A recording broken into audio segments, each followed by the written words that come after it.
This season in Florida has been so exciting. It's been a great winter. We've met a lot of really cool viewers at our shows. We've run into people shopping. We've run into people in the antique malls.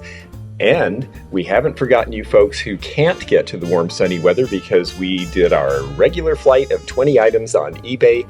And here's how it went last month. It was pretty good. We were delighted that 15 out of 20 sold because a lot of reports were that things were a little bit slower in January, but we had some really good sales, and I want to take a look with you and talk to you about what sold and what didn't and why, so that it helps inform your reselling, and also so that you collectors get to look at some pretty neat stuff one more time.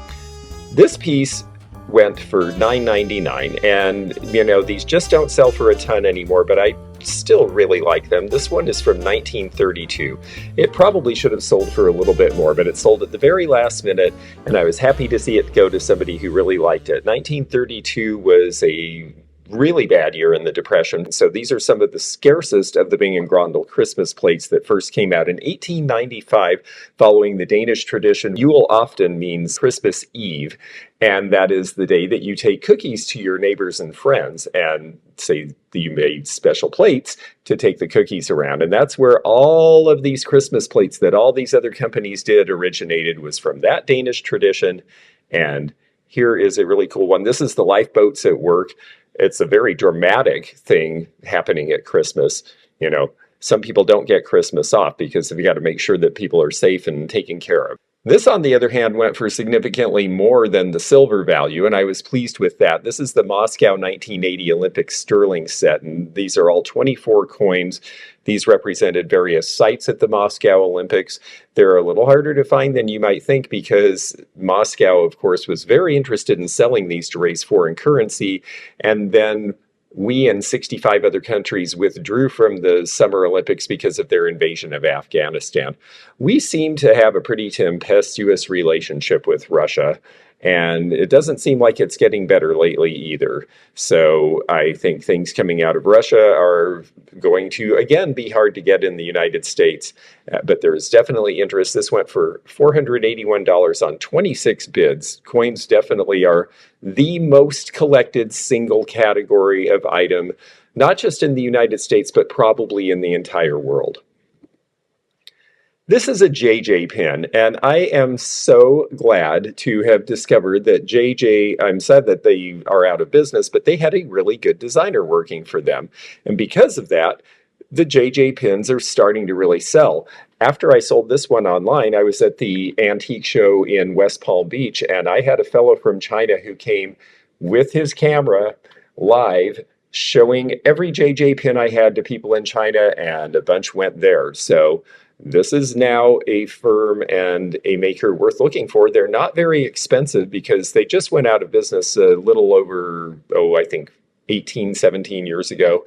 And so you'll see these out there. A lot of people don't know they're collectible, so you can get them inexpensively, but they're not going to stay that way for long because they're well designed and well crafted, and they did a lot of fun themes, including animals. Zap Comics. So this went for $100, which was the opening bid. It got the one bid and it went to a new collector. The counterculture stuff is a little bit down in the market right now. All of this stuff was happening in the late 60s and early 70s. And I think that as radical and interesting and socially progressive and also a little weird as society was getting around 1970, a lot of the people who were really into this are getting older, and older people tend to become more conservative. So I don't know exactly where the market will head with this, but we are seeing that psychedelic colors are coming back into fashion, and younger people are not so conservative as their grandparents typically. So we may see a new generation get interested in this, especially because R. Crumb was behind it. He did Fritz the Cat and other such things in the day, and Keep on Truckin' was a very popular logo that was exploited in the 1970s. He hardly made any money off of that. Everybody stole his patents. Zap Comics, by the fourth issue, they were in court defending themselves against obscenity laws, and they actually won, and the ruling at the court was, obscenity is relative to the market and the local area, and that there isn't a one size fits all. I believe one of the judges said, well, I can't define what obscenity is, but I know when I see it. And that really didn't sit well with people, because what one person thinks is obscene, another person just thinks is funny. And so these comics are actually pretty important in terms of our history of freedom of the press, but it's an interesting thing to see where the market is on these. So $100, I was pretty happy with that. This magazine also did well and sold for almost $100, which was more than I expected, but it did have all of the 12 pinups because it was the holiday issue, and they would put all the pinups for the year in one issue, and then they'd have additional ones as the year came out. So this one is a little more desirable for that fact. It went to one of our regular viewers, which was very fun, and he got it for $91.89 and was the 15th bid, so it was really active. I was pleasantly surprised because I've had other Esquire magazines that only sold in the $50 to $60 range. Another coin set here. This is from Canada, and it's a proof set. See how shiny it is? It's shined up almost like a mirror. And that's what proof is. It's where the mint knows that the coins are never going to be circulated. They're being sold to collectors, so they shine them to a mirror finish, and then they put them in the sets. This had to do with the St. Marie Ironworks set. And I actually had intended to put the Vancouver set on, and then I decided to keep it for my collection. So I put this on instead, and it actually did better than expected. It had a $28 finish on 15 bids. And you can see in the specifications here, only one of the coins is actually a silver coin. So I thought that was pretty good. Ah, yes, who's that handsome fellow? That was my dad's old Nike jacket, and because it does not have the swoosh logo, it actually did pretty well. And it was funny because back when he was still alive, he said, oh yeah, I understand that they're doing the swoosh logo on everything now, and this only had it on the tag. So he said, I'll bet this will be worth something someday. And I had a moment of thinking of keeping it for nostalgia, and then decided, no, I think I want to find out if Dad was right. And Dad, you were right. $47 on 12 bids.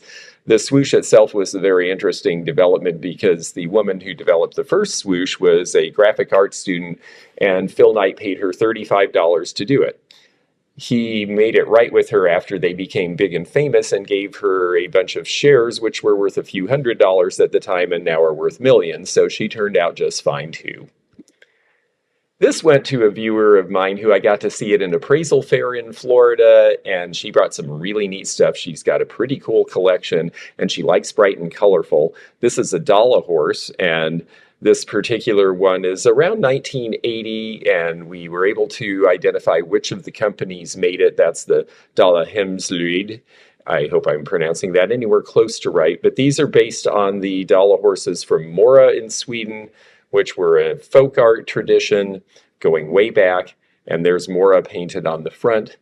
And I was just very happy that one of our viewers ended up with this. It went on 6 bids for $39. This piece went for $9.99, and I think it was a better piece than the picture showed. Sometimes it's hard to take pictures. This was shrink wrapped. I didn't want to take it out of the shrink wrap, and somehow the shrink wrap magnified the little bit of waviness in the picture, and I think it made it look like it wasn't as good as it was. And that happens sometimes on eBay. You know, you can work and work and work on your pictures, which are so important because they tell the story, and sometimes you just can't get it quite right. I tried to take lots of pictures of close-ups so they could see anywhere that there was damage, and maybe I overemphasized the condition because it actually was much better looking in person than the way it looks in these photos. So I think maybe I did a little too well on the photos in this case, but it went for $9.99. It went to a new home, and I think they got a great deal. This, on the other hand, I thought that this piece was in really good condition, and it just seemed a little bit filmy, and I only had soap and water. I didn't have Windex. I didn't really have, I thought it was my cleaning that was the problem. When the customer got it, they said, I'm satisfied with it, but it is a little bit filmy, and that's what they call sick glass, where there is something somehow, even though this never had anything in it, maybe years of dust accumulating, maybe something that the previous owner cleaned it with. I'm not sure what it was, but they said that they really couldn't get it to be as bright and shiny as they had expected it to be. And that's a case where the pictures told a lie in the other direction. And I said, if you're not satisfied, I'll take it back. And they said, well, for the price we paid, which, they got a pretty good deal. These usually sell for about $75. They decided they were satisfied with it, and they're going to try to clean it with another material that will do a better job on it. So one of the reasons I like to do these what sold videos is we learn lessons as we do these things. And I think some of these lessons can be really helpful to other people who are selling on eBay, so you don't run into the same things that I run into sometimes when I'm doing my selling. This piece, on the other hand, went for just what it should. $55 is right in the ballpark. It's not a big piece, but it is the Jamestown Blue. And again, pictures sometimes lie on eBay. It looks a little less, there's a little more of a greenish cast to this, and I think the pictures wash that out a little bit. But people know what Jamestown Blue is, and I saw 14 bids on it, so I think everybody knew exactly what they were getting, and the person who got it for $55 seemed to be very pleased with it. This piece was part of a collection that I got, and I sold most of them at the West Palm Beach Antique Show, which did not surprise me because I figured that was the audience for a lot of these better quality silver Virtu pieces, and it went for $150. I got more money online than I was getting at the show. This is an opposite effect. At the show, it looks like this tiny little thing in a case, and if your eyes aren't too good, you might even overlook it. At eBay, well, you're looking at a really, in this case, very crisp picture that shows all the guilloche with that patterned enameling and all of the nice enamel painting of the roses and how delicate it is. And I think it just looked really sharp, and that made a big difference. The other thing on eBay is that you can show things like this. Yes, it has its original dauber, and the dauber is still all there. And I think that's part of the reason that this did so well. Having seen how it did, I now know that if I get these again, I will probably put them on eBay, and I probably will not take them to my real world shows. So part of this is also to learn what should go where, and we learned that this should be online. This piece did really nicely. I was very happy. It was in the thumbnail for the bonus video. The bonus video drops with the 20 eBay items for the level 2 and level 3 members a few days in advance of everyone else getting to see it. If you are not a level 2 or level 3 member, check the membership's information below the dotted line in any of the videos, and you can see these things when they first go online, because sometimes they go buy it now right away. It got 17 bids. We are hearing that Victorian is starting to make a comeback, and I think pieces like this are a good example of why. This is really interesting to me. It is Bohemian cut to clear, and you can see the condition was good. The stopper didn't have chips or cracks. It wasn't filmed. They didn't put something in it that created a film insight, so you can see through the clarity. And I think the pictures really did this justice. It looked much better in the pictures than it did in the antique mall I bought it in a few weeks before. And so it went for $73 plus shipping. And I thought that was pretty good. It wasn't a terribly large piece, about 7 inches. The pictures really showed the qualities. And also, if you look at the bottom, you see real wear. And that tells you that this piece is Victorian and was used quite a bit. I believe this piece is in the 150-year-old range. Now this piece, it only got one bid, and that bid came 5 minutes before the close. It could have started at a lower price. I had a lower starting price on it. Nobody bid, but it's a great civil rights poster.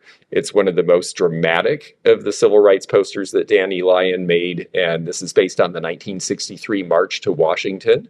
That was the Voting Rights March. Again, it looks a little more creased and a little more wrinkled than it probably is. In some ways, the cameras are too good. They overemphasize some of the flaws, but that's okay. We want honest representation. I showed all the corners, all the bumping. The person who bought this, I thought, was really smart, because what they did is they decided they were willing to pay the $950. They waited to see if a bunch of people bid on it, and then right before the end, where someone could have come in with a low bid and then a bunch of people sniping and it could shoot up really fast, which has happened before. They waited until right before the end, and then they bid the buy it now price, and they got it, and nobody else could get in and bid it away from them. And I thought that was really smart. And the price they paid is about the price that I've seen these in this condition go for on eBay recently. I have a few other of these, and we're going to see how they do. And eBay may be the place to send them. If they're in really, really good condition, then you want to send them to the gallery that first exposed these to everybody on Antiques Roadshow when someone brought them in, because they're getting about double these prices, but they have to be absolutely immaculate and perfect. And this one was close.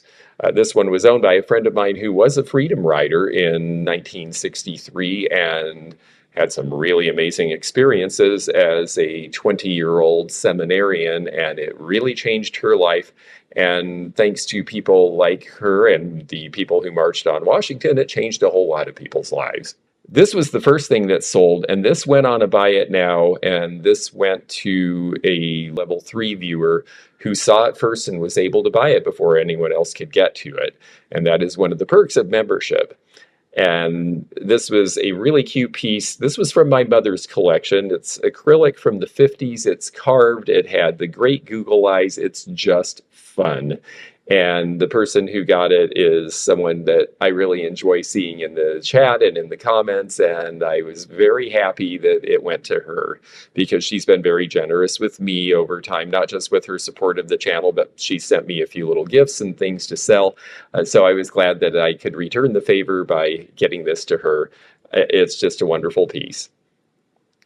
Now let's take a look at the things that didn't sell, because there is as much to learn from that sometimes on eBay and online selling as there is the things that do sell. This piece I listed, I was sure it was Rod Carew. Someone else emailed me and said, no, that is Robinson Cano, and you have the wrong listing. It's what happens when you are not an expert in a field and you have something that's a little bit out of your lane. You really have to do your research. So I felt embarrassed and I took the listing down. Well, then I showed it to someone else and they said that's neither of those. And they mentioned a third baseball player and said it was them. So I need to look up who number 22 was, and I need to do a better verification. I took the word again, and I should know better. I took the word of a consignor who had this with me to sell, that it was Carew, because that's what she saw, and that's, I guess, what she wanted to see. And we had a very interesting talk about Rod Carew and all of his feats and exploits as a baseball player, and then it turned out it's not him. So we learn our lessons as we go. Do your research, make sure you are not in a big hurry, which I was. I was right up against a deadline to get this out, and I made a mistake. Fortunately, I didn't stick someone else with a mistake, and someone more knowledgeable about the field clued me in. But then it turned out they might not be right either. So we're going to figure out who this is, and we will either relist it or we will put it out in Florida, where we get a lot of visitors. I sell a ton of baseball cards in Florida to people who come down for the Grapefruit League for spring training, and that is right upon us here. So one way or another, it'll get sold once we identify who the player really was. This piece, I think, is just fascinating, and I know it will sell. I put it out at $49, which is pretty much what I paid for it. It is a rotating toothbrush, the equivalent of the first electric toothbrush, but it wasn't electric. It was a hand crank operation. A great invention, way ahead of its time, expensive in its time, hard to find now. I'd never seen one before, and I do believe that this should be worth somewhere in the $100 range based on other ones I've seen. But very specific, an odd piece. You know, it's got all the information with the patent number and everything here, and it works. I showed it on the video I presented, but I didn't put it on eBay with the video, and that might have been a thing to do. The truth of the matter is it's an obscure thing, and with obscure things and oddities, and we're going to see another one here, if you're only doing auctions, you hit your customer or you don't. The truth is if you're selling this sort of thing online, you're probably better to do this as a fixed price listing where it can sit for a while and have that person come and see it, because are rotating toothbrushes a trending thing?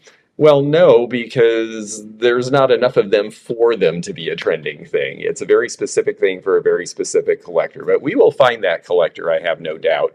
And I think we will find our $100 when we do it. This is something that was going to be very heavy and a little awkward to ship, and I have to admit I was secretly glad it didn't sell, although it's hard to display in person too. It's so neat looking. I just love it. I could completely see this on a wall. It's a big old mirror wall scene from the 1970s. And the tigers are just wonderful, but it's going to take someone who is willing to find a way to safely mount this if they're going to display it. And that's a trick. Or put it in a place permanently and live with the fact that once they put it on the wall, they'll never be able to get it down. If it were me personally, I would probably have it professionally framed. That's probably what needs to happen with it. It has the original packaging. I went ahead and put this in a mall, and I'm going to take this picture and attach it to the front because, strangely enough, and maybe it was there originally in that empty space, but you can't see from the outside of the box what it is, which is why I haven't been able to sell it at shows, because I didn't have a safe place to put this big thing out on the ground where it wouldn't get stepped on. So it's a little bit of a tricky thing to merchandise, but it really should easily sell for somewhere in the $75 to $95 range once I figure out what to do with it. This is another oddball thing that didn't sell. I had a big collection of these, and most of them sold right away, and that was a few years ago. I think people who were into oddities were really active in the market 2, 3, 4, 5 years ago, and maybe they're just not there right now, or again, maybe this is just so specialized that it needs to wait for somebody who really gets it. It is a rabbit brain model from 1954. It does have some chips and little blemishes in the paint because it was used by a fellow who was first a student and then a professor at the University of Kentucky back in the day. The company that made this is still in business in New York, and they make all sorts of these, but they are now, of course, in injected molded plastic. And now, of course, there's online ways to see into the brain too. But it's a really interesting, fun thing. And I sold, I think, 6 or 7 of them. This is the last one I have. And then this last piece, I thought for sure this would go at the $195 opening bid at least, because it is easily a $300 piece. This is S. Puccini. It's Alabastron. This is something they did in the 1960s. It is Murano. It is just beautiful. And generally, art glass, we are selling really well in Italian glass, but we just didn't find our customer. There's the signature. It may be because S. Puccini is a little more obscure and not as well known a name, but it is a valuable name in Murano glass if you have a good piece, and this is a good piece. So it is now for sale at Janet's Vintage Modern Antiques in St. Petersburg, Florida, and I have a feeling it will go to somebody there because there are a lot of young people moving to St. Petersburg, which is so funny because it was always a big retirement destination, and now it is becoming urban and hip and cool, and a lot of young people who are moving into these condos that are very, very much in step with mid-century design are looking for this sort of thing for furnishings. So again, you know, when you put these things on for a week or 10 days, you might do really well, and I did really well on some things, and some things probably need a little more time to sell. So that's why we do lots of different things in this business. We don't just rely on online sales, and we don't just rely on real-world sales. For me as a professional dealer, it takes all kinds of different ways to get the items out to the people that should see them in the venues where they should see them and will find them. And we've had a lot of success with that this season. I'm looking forward to the spring season where I will be in Washington State and the Midwest. I'm looking forward to the summer season. I think I'm going to some new places over the summer, although we will definitely be doing the big Portland Antique Show. So we hope to see you everywhere that we go, anywhere that you are. And in the meantime, we will have another listing of 20 items on eBay. And again, if you want first dibs, well, become a level 2 or level 3 member on my channel, and you will get this as bonus early access. Thank you so much for watching. If you enjoyed this video, check out this one. Also, click thumbs up to like this video and check the description for information about our Patreon, our memberships. We've got a lot of different levels with different perks and bonus videos and early content. Also, please do check out our website, theantiquenomad.com, for appraisal help. And we'll see you again for more adventures in the antique and vintage community soon. Bye for now.